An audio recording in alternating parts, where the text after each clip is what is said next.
الله أكبر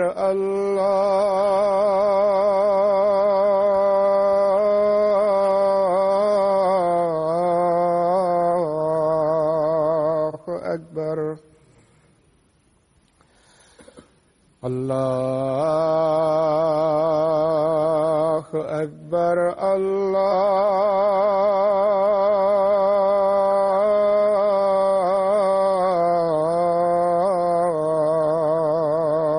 أكبر. أشهد أن لا إله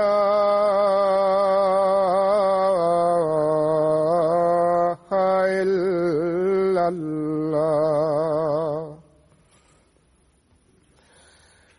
أشهد أن لا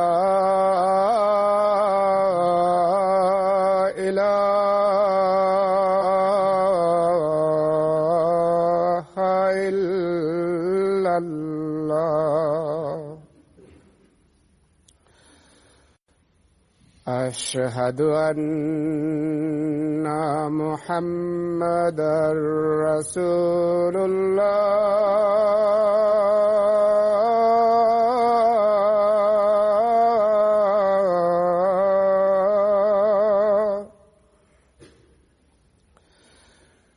أشهد أن محمدًا رسول الله. حي على الصلاة.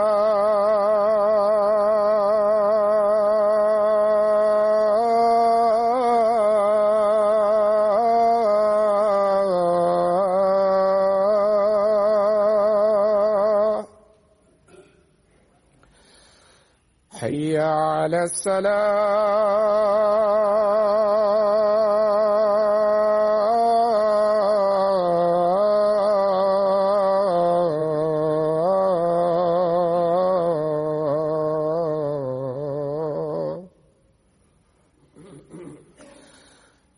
حي على الفلاح.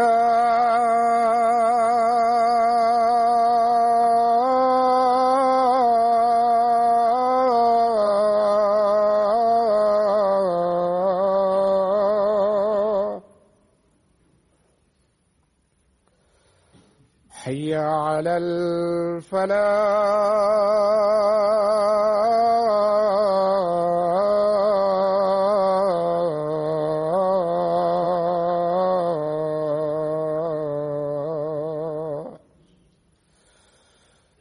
الله أكبر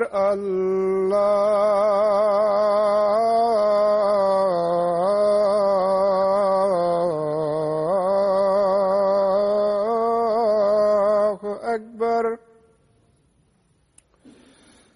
لا إله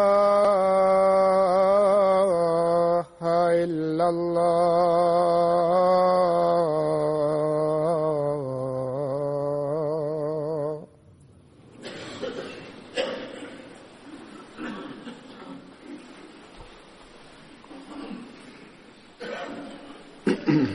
السلام عليكم ورحمة الله.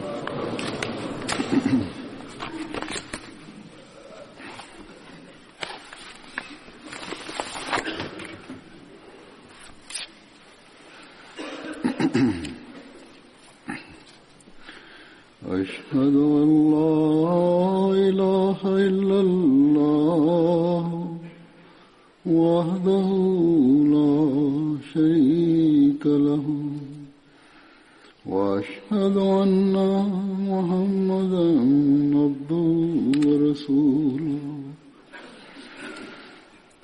أما بعد فأعوذ بالله من الشيطان الرجيم بسم الله الرحمن الرحيم الحمد لله رب العالمين الرحمن الرحيم مالك يوم الدين إياك نعبد وإياك نستعين اهدنا الصراط المستقيم صراط الذين أنعمت عليهم غير المغضوب عليهم ولا الضالين.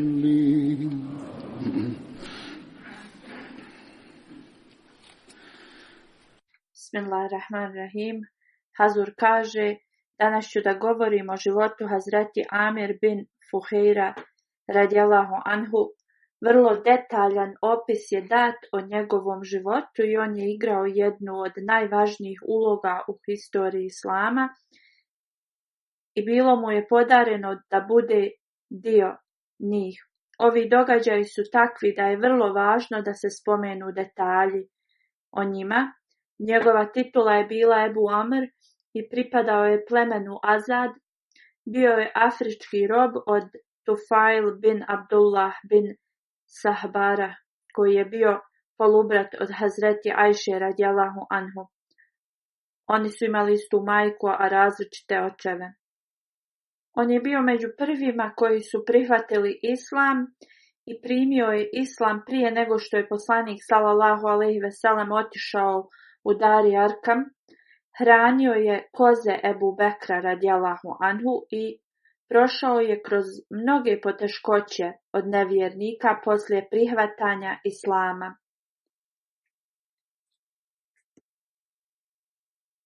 Poslije Ebu Bekr radijallahu anhu ga je kupio i oslobodio ga je.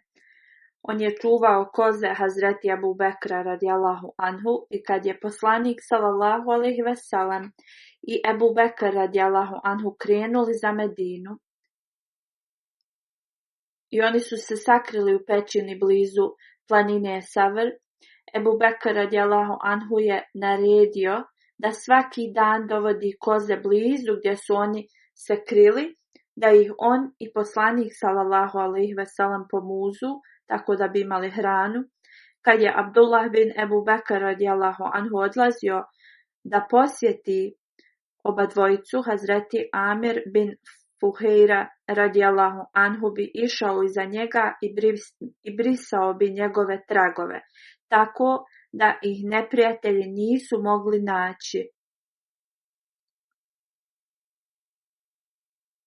Kad su Hazreti Ebu Bekr i poslanik sallallahu alejhi ve sellem izašli iz pećine na planini Savr i krenuli prema Medini, Hazreti Amir bin Fuheira je također krenuo sa njima. Hazreti Ebu Bekr radijallahu anhu ga je posjeo iza sebe na kamili. U to vrijeme nevjernik iz plemena Benu Adi je išao za njima. Poslije preseljenja u Medinu časni poslanik sallallahu alejhi ve sellem je uspostavio bratstvo između Hazreti Amira bin Fuheira i Hazreti Harisa bin Aus bin Mauz. Hazreti Amir bin Fuheira je učestvovao u bici na Bedru i Uhudu. Ubijen je u toku incidenta Bere Mauna kad je imao 40 godina.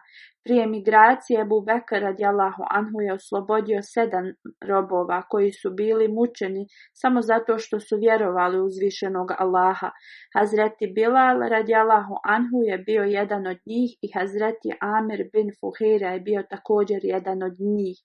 Govoreći o migraciji, Hazreti Ajša radijallahu anha govori: jednom smo sjedili u kući Hazreti Abu Bekra, bilo je oko podne, to jeste bili su u svojoj kući. Neko je pozvao Ebu Bekra radijallahu anhu i rekao da poslanik sallallahu alejhi ve sellem dolazi njemu i da mu je glava prekrivena nekim platnom. Poslanik sallallahu alejhi ve sellem je došao u vrijeme koje inače nije dolazio kod Ebu Bekra. i rekao je, tad je Ebu Bekr rekao, neka su moji roditelji žrtvovani zbog tebe, tako mi Allaha sigurno imaš neki poseban posao čim si došao u ovo vrijeme. Hazreti Ajša radijallahu anha dalje govori, poslanik sallallahu alejhi ve sellem je došao do naše kuće i pitao je da uđe u kuću. Hazreti Ebu Bekr radijallahu anhu mu je dozvolio i poslanik sallallahu alejhi ve sellem je ušao. Poslanik sallallahu alejhi ve sellem je rekao Ebu Bekru radijallahu anhu, neka svi koji su sa tobom izađu iz kuće. Hazreti Ebu Bekr radijallahu anhu je odgovorio, o Allahov poslaniče sallallahu alejhi ve sellem, neka su moji roditelji žrtvovani za tebe. Samo su članovi tvoje porodice prisutni u kući. To jeste bila je Hazreti Ajša radijallahu anha i njena majka Ummi Ruman. Poslije ovoga poslanik sallallahu alejhi ve sellem je rekao, data mi je dozvola da uradim migraciju, preseljenje. Hazreti Ebu Bekr radijallahu anhu je rekao, o Allahov poslaniče, molim te, povedi me sa sobom. Na ovo je poslanik sallallahu alejhi ve sellem odgovorio, zaista trebao bi da kreneš sa mnom. Poslije ovoga Hazreti Ebu Bekr radijallahu anhu je rekao, neka su moji roditelji žrtvovani za tebe. Ako ću ja putovati s tobom, trebaš da uzmeš jednu od mojih kamila, da putuješ na njoj. Poslanik sallallahu alejhi ve sellem je rekao, uzet ću je, ali da platim za nju. Hazreti Ajša radijallahu anha dalje govori, mi smo brzo pripremile njihove stvari. Pripremile smo malo hrane i spakovale smo u vreću. Hazreti Esma, kćerka od Hazreti Ebu Bekra radijallahu anhu je odsjekla komad od svog kajša i zavezala tu vreću. Radi ovoga ona je bila poznata kao Zatu Nitak, što znači ona sa kajšem. Ona dalje govori, poslije ovoga Hazreti Ebu Bekr i poslanik sallallahu alejhi ve sellem su stigli u pećinu na planini Savr i tu su se krili 3 noći. Hazreti Abdullah bin Ebu Bekr radijallahu anhu ih je posjećivao i provodio bi noć s njima. U to vrijeme on je bio inteligentan i mudar mladić. To jeste bio je već zrela osoba, vraćao bi se od njih u ranom jutru dok se još nije rasvanulo i provodio bi vrijeme sa Kurejšijama po cijeli dan izutra kao da je on bio s njima svu noć s Kurejšijama. I onda koje bi god spletke čuo koje su Kurejšije planirali, shvatio bi ih i dolazio bi po noći da javi u vezi njih. Pošto je provodio cijeli dan u Meki, po noći bi poslaniku sallallahu alejhi ve sellem govorio šta su taj dan Kurejšije planirale. Hazreti Amir bin Fuhejra, rob od Ebu Bekra radijallahu anhu, bi čuvao koze blizu pećine i navečer poslije jacije bi odvodio kozu koja je imala puno vime mlijeka, tako da bi poslanik sallallahu alejhi ve sellem i Hazreti Ebu Bekr radijallahu anhu pomuzli i pili njeno mlijeko. On je ovo radio 3 večeri.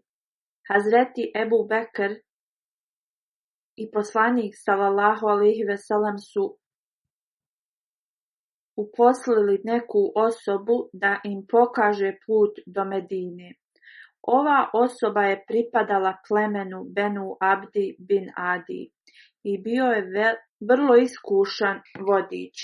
On je bio idolopoklonik, ali obadvojica Ebu Bekr radijallahu anhu i poslanik sallallahu alejhi ve sellem su vjerovali ovoj osobi iako je bio nevjernik kojeg su odgojili Kurejšije. Ali mu je poslanik sallallahu alejhi ve sellem vjerovao i dao mu je njegove kamile za put i uzeo je obećanje od njega da će doći po njih na planinu Savr 3 dana poslije i da će to biti izutra. Tako da su Amir bin Fuhejra, poslanik sallallahu alejhi ve sellem i Ebu Bekr radijallahu anhu pratili ovog vodiča. Vodič ih je vodio pored obale. Ovaj hadis je iz Buharija. Suraka bin Malik bin Džoša prenosi da su poglavice Kurejšija davali veliku nagradu bilo kome ko će da ubije ili zarobi poslanika sallallahu alejhi ve sellem i Ebu Bekra radijallahu anhu.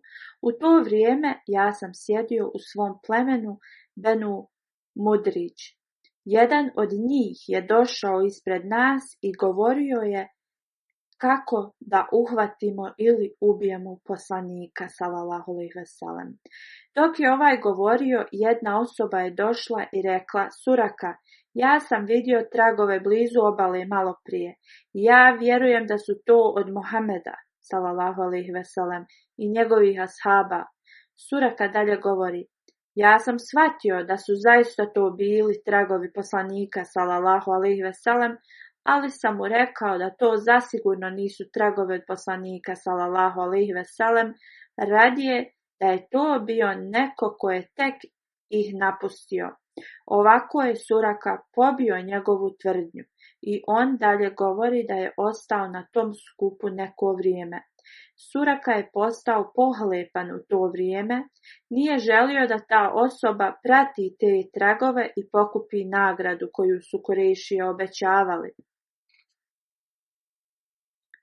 Suraka dalje govori: poslije nekog vremena otišao sam kući, rekao sam mojoj sluškinji da pripremi mog konja i da ga drži na brdešcetu iza moje kuće i da konj bude spreman za mene i čeka me tu. Malo poslije uzeo sam svoje koplje i otišao sam iz moje kuće. On kaže, uz pomoć mog koplja popeo sam se na konja. Suraka dalje govori: malo sam ošinio svog konja i počeo je da trči i trčao je sa mnom na njim dok nismo stigli blizu njih. Ali najedanput konj je posrnuo i ja sam spao s njega. On kaže: ustao sam i uzeo svoje koplje i razmjeravao da li ja mogu do njih da dobacim ili ne. On kaže: želio sam da znam da li mogu da ih zarobim ili ubijem, ali sam shvatio da neću biti u stanju ni jedno ni drugo da uradim. Suraka dalje govori da se je ponovo popeo na konja i počeo da trči prema njima. On kaže: došao sam toliko blizu da sam mogao da čujem časnog poslanika sallallahu alejhi ve sellem kako uči Kur'an. On kaže: časni poslanik sallallahu alejhi ve sellem se nikad nije okrenuo iza sebe, ali Ebu Bekr radijallahu anhu se non stop obazirao iza sebe. Suraka kaže: noge od mog konja su bile upale u pijesak do koljena i kad sam prišao još bliže, opet se moj konj potpleo i ja sam upao u pijesak i spao s njega. Kako god, ja sam galamio malo na svog konja, on nije mogao da se iščupa iz pijeska. Kad je nakon puno napora nekako se iščupao iz tog pijeska, taj pijesak je kao eksplodirao, kao dim je bio u zraku, zato što su njegove noge bile duboko u pijesku. I kad ih je iščupao, izgledao je kao oblak prašine u zraku. Suraka kaže da je opet razmjerio i tražio predznak ali opet je dobio negativan odgovor i da neće moći da uhapsi niti ubije poslanika sallallahu alejhi ve sellem. U tom trenutku on kaže: zvao sam ih i rekao, vi ste zaštićeni od mene. Glasno sam zvao poslanika sallallahu alejhi ve sellem i rekao sam da je siguran. Onda su oni stali.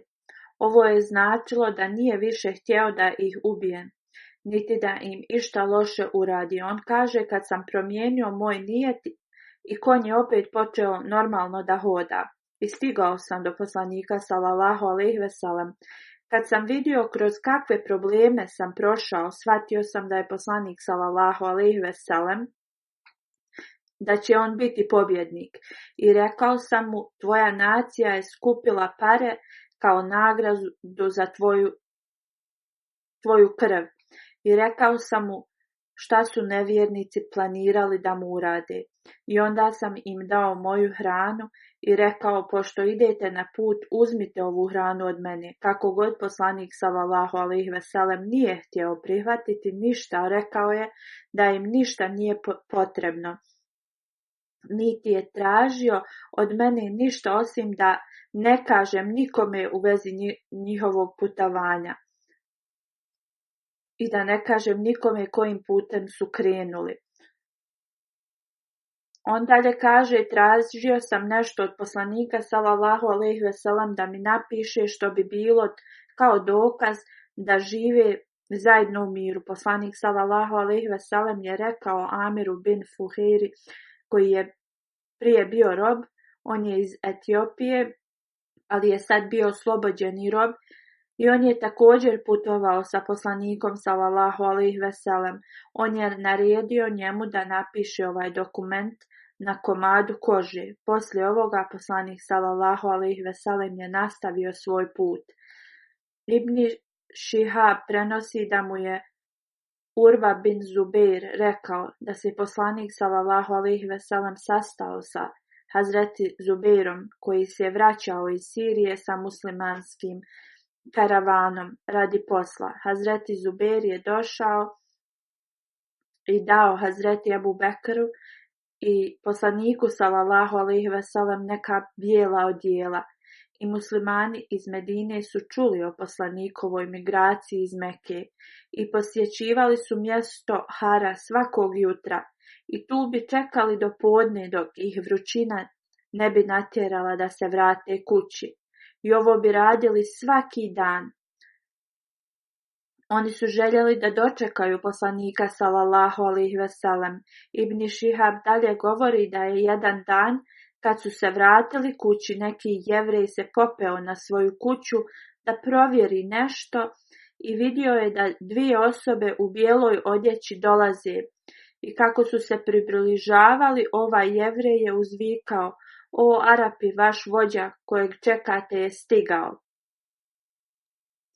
Kad su muslimani čuli ove vijesti, trčali su prema Hari da dočekaju poslanika sallallahu alejhi ve sellem. Onda je poslanik sallallahu alejhi ve sellem sa svima njima dojahao na kameli do naselja Benu Amr bin Auf. Ovo je bio ponedjeljak u mjesecu Rabiul Evvel. Hazreti Ebu Bekr radijallahu anhu je ustao da se upozna s ljudima, a poslanik sallallahu alejhi ve sellem je sjedio bez ikakve priče. Ensarije koje nikad nisu vidjeli poslanika sallallahu alejhi ve sellem počeli su da selame Hazreti Ebu Bekra radijallahu anhu. Kad je sunce počelo da grije poslanika sallallahu alejhi ve sellem, jer neko vrijeme je prošlo i hlad u kojem je poslanik sallallahu alejhi ve sellem sjedio nije više bio prisutan, jer se sunce pomaklo, onda je Ebu Bekr radijallahu anhu sa svojim ogrtačem zaklonio poslanika sallallahu alejhi ve sellem od direktnog sunca. I onda su ljudi shvatili i vidjeli poslanika sallallahu alejhi ve sellem. Poslanik sallallahu alejhi ve sellem je ostao u Benu Amr bin Auf naselju malo više od 10 noći i džamija od koje je temelj bio baziran na bogobojaznosti je napravljena. I časni poslanik sallallahu alejhi ve sellem je klanjao svoje namaze u njoj. Poslije poslanik sallallahu alejhi ve sellem se popeo na svoju kamilu i ljudi su krenuli za njim i ušao je u Medinu. Njegova kamila je zastala gdje je današnji mešćid Nabi, poslanikova džamija. U to vrijeme nekoliko muslimana je klanjalo u ovoj lokaciji. Tu je bilo mjesto gdje su Suhejl i Sahl sušili njihove hurme. Ovo je bilo polje gdje bi ova dva dječaka sušili hurme. Hazreti Sad bin Urara je bio njihov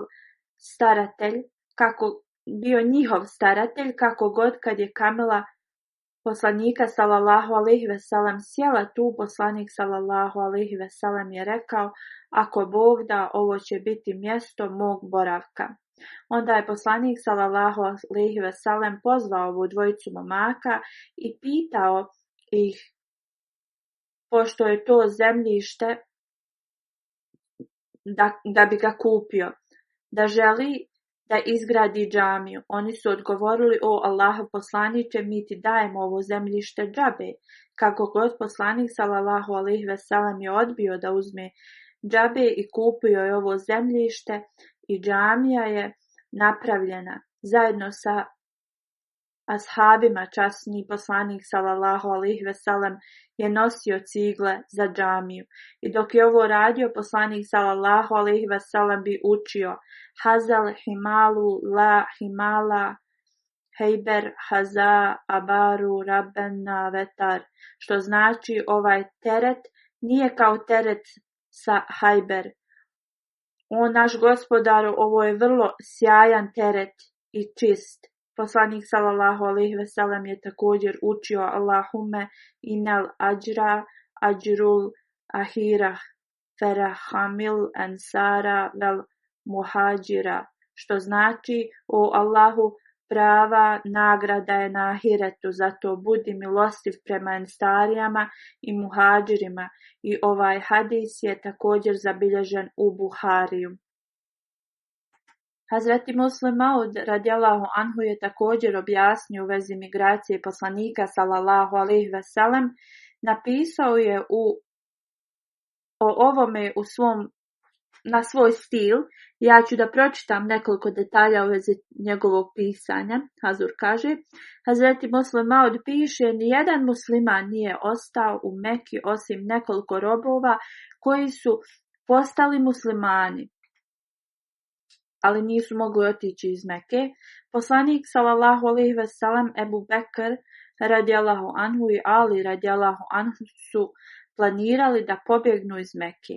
Mekanlije su kovali plan kako da ubiju poslanika sallallahu alejhi ve sellem. Prema Božjoj uputi, dan na koji su oni planirali da ubiju poslanika sallallahu alejhi ve sellem, taj dan je bilo naređeno da poslanik sallallahu alejhi ve sellem otputuje. Tako kad su se Mekanlije sakupljale ispred poslanikove kuće da ga ubiju, poslanik sallallahu alejhi ve sellem uz Allahovu milost je tajno putovao. Mekanlije su bili oprezni u ovom i u strahu, i kad je poslanik sallallahu alejhi ve sellem prošao pored njih, nisu ga prepoznali i oni su se krili. Tako umjesto da ga napadnu, oni su se krili. Muslim Maud dalje piše da je poslanik sallallahu alejhi ve sellem informisao Hazreti Ebu Bekra u vezi svog plana dan ranije i onda su zajedno otputovali i bili su u pećini koja se zvala Savr, 3-4 milje udaljena od Mekke. I kad su Mekanlije čuli da je poslanik sallallahu alejhi ve sellem pobjegao, oni su poslali ljude u potragu za njim. Oni su imali vodiča koji ih je vodio, stajali su na ulazu pećine.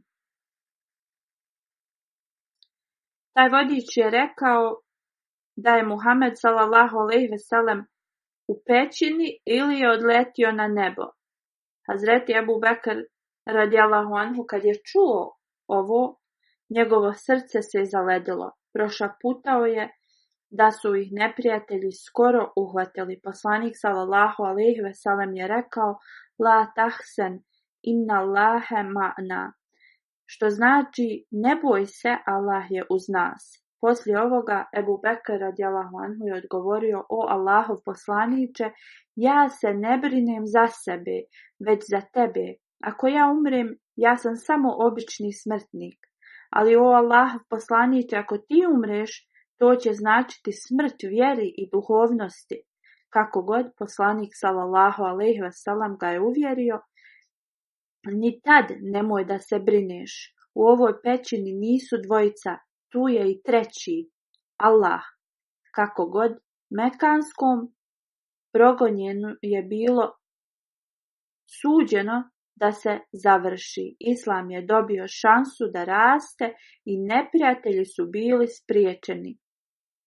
Oni su se ismijavali ovom vodiču, rekli su da je ta pećina previše otvorena da bi se neko tu sakrio i radi zmija nije bila sigurna. Kako god, da su se samo malo sagnuli, vidjeli bi njih dvojicu, ali nisu i rekli su vodiču da on nije u pravu i vratili su se u Meku.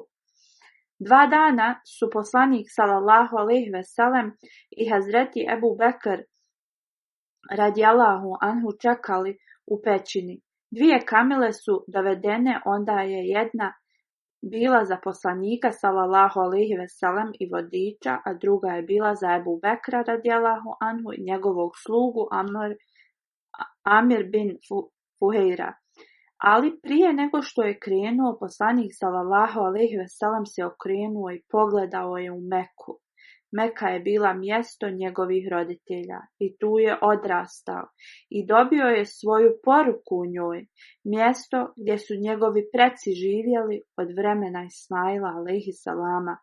Puno emocija je obasulo njega i s tim emocijama poslanik sallallahu alejhi ve sellem je rekao: o Meko, ti si mi draža od bilo kojeg mjesta na ovom svijetu, ali mi tvoji ljudi ne dozvoljavaju da živim u tebi. Poslije ovoga Ebu Bekr radijallahu anhu je rekao: mjesto koje je odbacilo svog poslanika sad samo čeka vrijeme svog uništenja. Mekanlije su poslije neuspjeha stavili nagradu: ko uhapsi ili ubije njih dvojicu, dobit će nagradu od 100 kamila. Radi ove nagrade Suraka, poglavica beduinskog plemena, je pošao za njima da ih uhvati i stigao ih je na putu prema Medini. Vidio je 2 natovarene kamile i bio je siguran da su to Ebu Bekr radijallahu anhu i poslanik sallallahu alejhi ve sellem. Onda je njegov konj pao i izbacio je Suraku sa sebe. Suraka je poslije primio islam i opisao je ovaj incident svojim riječima. Hazreti Muslim Maud je ispričao isti incident koji je spomenut ranije.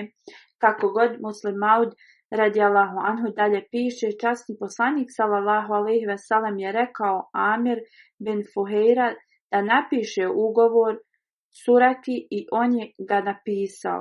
I kad je Suraka se spremao da se vrati nazad u Meku, poslanik sallallahu alejhi ve sellem je dobio objavu u vezi budućnosti u vezi Surake. Uzvišeni Allah Đelešanhu je objavio poslaniku sallallahu alejhi ve sellem o budućnosti i poslanik sallallahu alejhi ve sellem je rekao Suraki: o Suraka, kako ćeš se osjećati kad budeš nosio zlatne narukvice od Kosrosa? Zaprepašten u vezi ovog predskazanja, Suraka je pitao: kojeg Kosrosa? Kosrosa, cara Irana? Časni poslanik sallallahu alejhi ve sellem je odgovorio da. I tako 16 ili 17 godina poslije ovoga, bukvalno ova objava je bila ispunjena. Suraka je primio islam i otišao u Medinu. Poslanik sallallahu alejhi ve sellem je preminuo i onda Ebu Bekr radijallahu anhu je bio halifa, pa onda Omer radijallahu anhu je bio halifa. Veliki napredak islama je učinio Iračane i ljude iz Irana, Irančane, ljubomornim i oni su napali muslimane. Umjesto da naškode muslimanima, oni su to sebi uradili i centar Irana je pao u ruke muslimana. uključujući svo blago i narukvice koje je Kosros nosio u toku funkcija, bile su u ratnom plijenu. Poslije, kad je primio islam, Suraka je govorio kako je išao za poslanikom sallallahu alejhi ve sellem i Ebu Bekrom u potragu i govorio je o svim detaljima tog dana. I muslimani su znali u vezi objave koju je tada poslanik sallallahu alejhi ve sellem dobio, u kojoj je rekao: o Suraka, kako ćeš se osjećati kad budeš nosio zlatne narukvice od Kosrosa. I kad je ratni plijen bio donesen ispred Hazreti Omera radijallahu anhu i on je vidio zlatne narukvice Kosrosa i sjetio se šta je časni poslanik sallallahu alejhi ve sellem rekao Suraki, vidio je sve ispred svojih očiju da ta objava, to predskazanje je bilo ispunjeno. To što je poslanik sallallahu alejhi ve sellem rekao u najtežim vremenima nemoći, ovo je bilo sad ispunjeno. Suraka i drugi su išli u potjeru za njim, da ga dovedu živog ili mrtvog. I nagrada je bila 100 kamila. Tad je poslanik sallallahu alejhi ve sellem pitao Suraku: o Suraka, kako ćeš se osjećati kad budeš nosio zlatne narukvice od Kosrosa? Kad je Hazreti Omer radijallahu anhu vidio zlatne narukvice, vidio je zračak moći uzvišenog Allaha. Tako je Hazreti Omer radijallahu anhu poslao po Suraku i rekao mu da stavi ove zlatne narukvice. Suraka je rekao da je zlato zabranjeno za muškarce.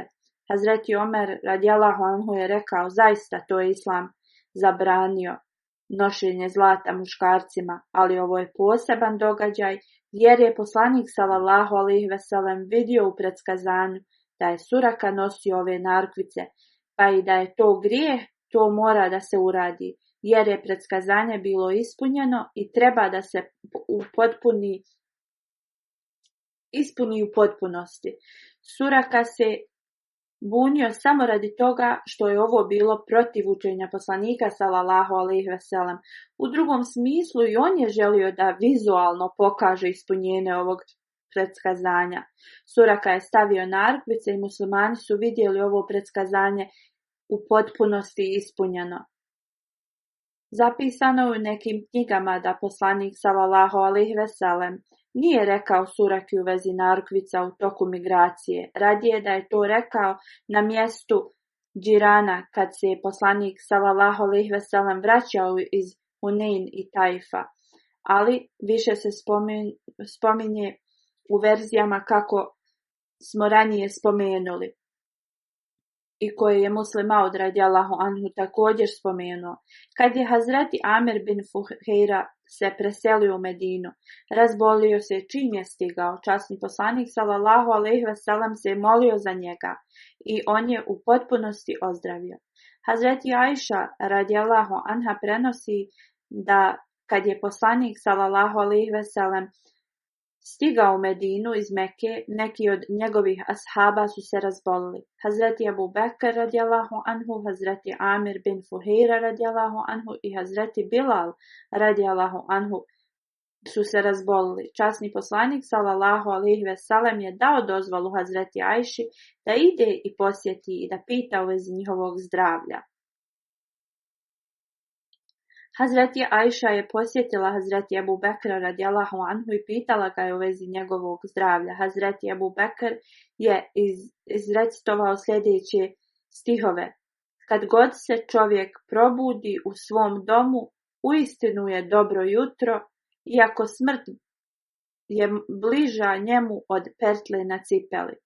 Što znači da je on svjestan da će jednog dana da umre. Hazreti Ajša radijallahu anha je onda pitala kako je zdravlje Amira bin Fuheira radijallahu anhu. On je odgovorio recitujući sljedeći stih: ja sam okusio smrt, čak i prije nego što je došla po mene. Sigurno smrt kukavici dolazi neočekivano. Što znači, hrabar čovjek je uvijek spreman da umre, a kukavica nikad nije spreman za svoju smrt. Onda je Hazreti Ajša radijallahu anha upitala u vezi zdravlja Hazreti Bilala radijallahu anhu. On je odgovorio na sljedeći način: kako bi želio da znam da li ću provesti noć u dolini Mekke okruženom travom. Onda se Hazreti Ajša vratila kod poslanika sallallahu alejhi ve sellem i rekla mu je šta je Ebu Bekr radijallahu anhu odgovorio u vezi njih trojice. Hazreti Ebu Bekra, Hazreti Amira bin Fuheira i Hazreti Bilala radijallahu anhu. Kad je čuo ovo, poslanik sallallahu alejhi ve sellem je pogledao nebo i molio se: o Allahu, učini Medinu dragom nama kao što si učinio Meku dragom nama i još dražom je učini. O Allahu, podari nam zdravlja i blagoslovi nas i odnesi temperaturu daleko od nas iz ovog mjesta. Hazreti Amir bin Fuheira je ubijen u toku incidenta kod Bere Mauna i kad su ashabi bili ubijani na Bere Mauna i Hazreti Amir bin Umeja bin Zamri je bio zarobljen, Amir bin Tufail je pokazao nam umrlog i pitao: ko je ovaj čovjek? On je odgovorio da je to bio Amir bin Fuheira. Amir bin Umeja kaže: vidio sam ga da je uzdignut u džennet kad je postao šehid, da je nebo bilo između njega i zemlje i mogu to da vidim čak i sad.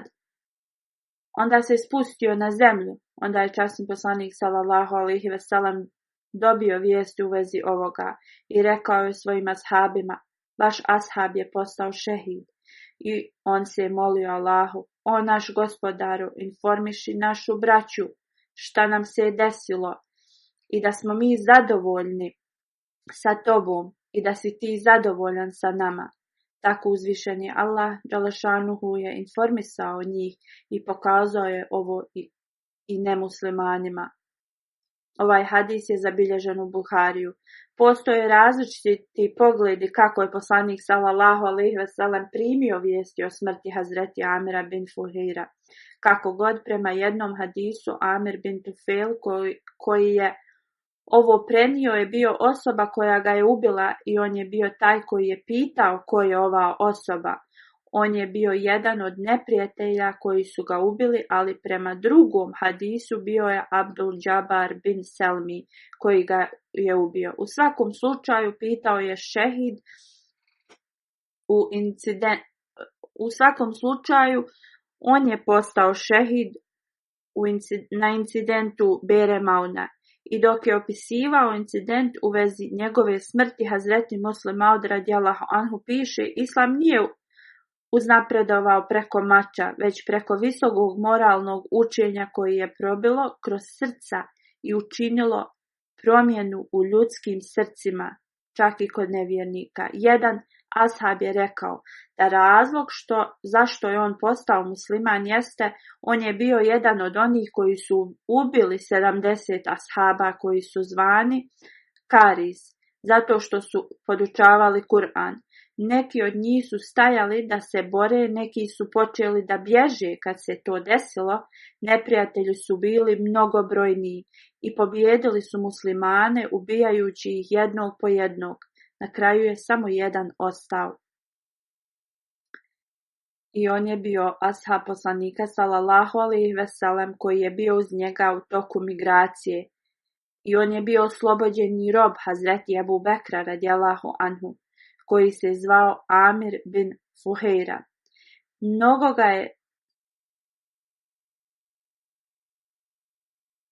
U to vrijeme mnogi neprijatelji su ga napali da bi ga ubili. Jedan ga je probao sa kopljem kroz prsa.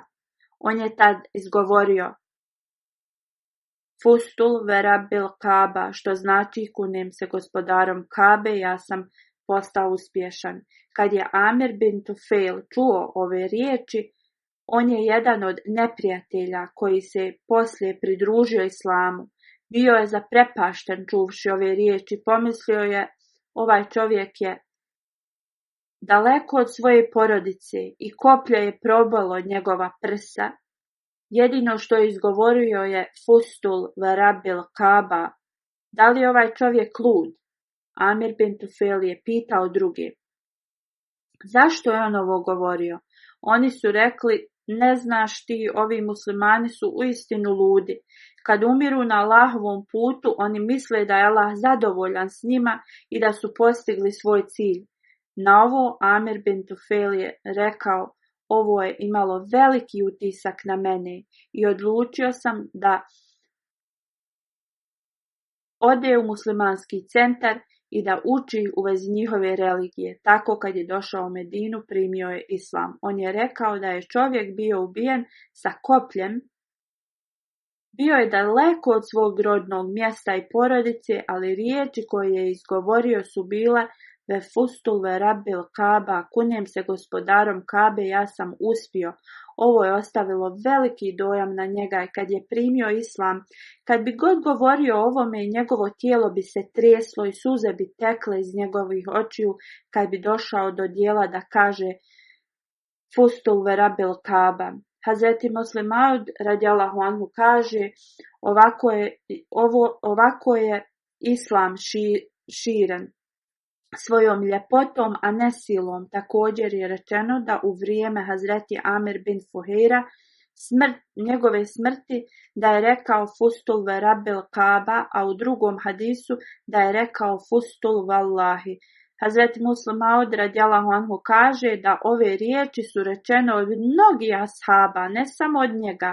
I dok je spominjao ovo, Hazreti Muslim Maud govori, iz historije vidimo da su ashabi išli u borbu sa uvjerenjem da postati šehid, to je bilo uistinu sreća i radost za njih. Ako bi ikad doživjeli neprijatnost, to su smatrali dobrim za sebe. Nalazimo mnoge incidente gdje možemo da vidimo kako su bili oni tlačeni na Allahovom putu, ali im je to donosilo smiraj, kao što možemo da vidimo ovaj incident koji smo spomenuli.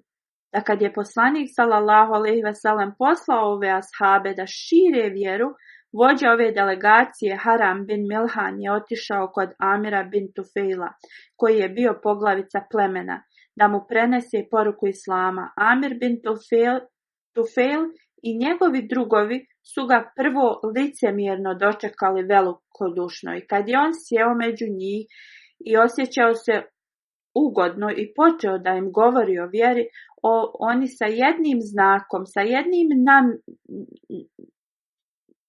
jednim pogledom licemjerskim dali su znak osobi iza njega koji ga je probao kopljem i on je tu postao šehid. Dok je padao, rekao je Allahu ekber, Fustul ve Rabbil Kaba, Allah je najveći, Bog mi je svjedok, postigao sam svoj cilj. Poslije ovih ljudi su opkolili ostale muslimane i ubili jednog po jednog. Rečeno je ranije da osobu koja je ubila Amira bin Fuheira, koji je bio oslobođeni rob Hazreti Ebu Bekra radijallahu anhu i koji je bio uz poslanika sallallahu alejhi ve sellem u toku migracije, on je postao musliman poslije. Razlog zašto je postao musliman je zbog toga kad ga je ubio, on je rekao Fustullahi, to jeste, tako mi Boga, ja sam postigao svoj cilj. Ovo nam pokazuje da je smrt bila radost za ove ashabe, a ne bilo kakva tuga. Tako ovi ashabi su bili blagoslovljeni. Amir bin Fuheira, koji je također imao priliku da služi Hazreti Ebu Bekra radijallahu anhu i časnog poslanika sallallahu alejhi ve sellem i bio je uz njega u toku migracije, on je također nosio hranu poslaniku sallallahu alejhi ve sellem dok je bio u pećini Savr i ta hrana je bila mlijeko od koze i Amir bin Fuheira je dobio taj zadatak. 3 dana bi vodio koze tu i hranio ih. Imao je čast da napiše pismo za Suraku. Također, radi njegovih dova, Allahu poslanik sallallahu alejhi ve sellem je dobio vijesti da je on postao šehid iako je bio daleko od poslanika sallallahu alejhi ve sellem. Uistinu, on je bio oklop dobrote i poslušnosti da mu uzvišeni Allah nastavi da uzdiže njegov status. Amin.